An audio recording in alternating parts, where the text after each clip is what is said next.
CM Chandrababu YSRCP అధ్యక్షుడు మాజీ CM why Jagan ఆగ్రహం. మీ రెడ్ బుక్ అరాచక జంగిల్ రాజ్ చివరికి టీచర్లను వదిలిపెట్టడం లేదు. టెట్ నిబంధన వల్ల 1,00,000 మందికి పైగా సీనియర్ టీచర్లు ఇబ్బంది పడుతున్నారు. ఆ నిబంధన నుంచి తమను మినహాయించాలని వాళ్ళు కోరడం తప్ప వాళ్ళకి మద్దతిస్తున్న ఎంపీలతో కలిసి కేంద్ర ప్రభుత్వానికి వింతపత్రం ఇవ్వడం నేరమా? దానికే సస్పెన్షన్ విధిస్తారా? మీరు చేయలేని పని చేయడానికి టీచర్లు ప్రయత్నించడం తప్ప అసలు టెట్ నిబంధన తొలగించాలని కేంద్రాన్ని కోరాల్సింది మీరు కాదా?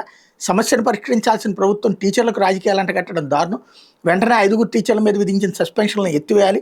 వాళ్ళ క్షమాపణ చెప్పి తప్పును సరిదిద్దుకోకుండా దీన్ని సీరియస్గా తీసుకుంటాం. సస్పెండ్ అయిన టీచర్లకు న్యాయపరంగా పూర్తిగా అండగా నిలుస్తాం.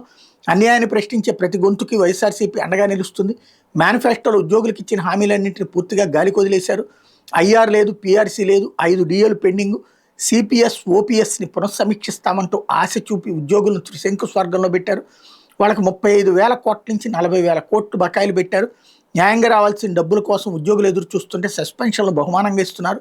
అధికారం ఉందనే అహంకారంతో మీరు చెలరేగిపోతున్న తీరును ప్రజలు గమనిస్తున్నారు అన్నటువంటిది హైలైట్ చేశారు.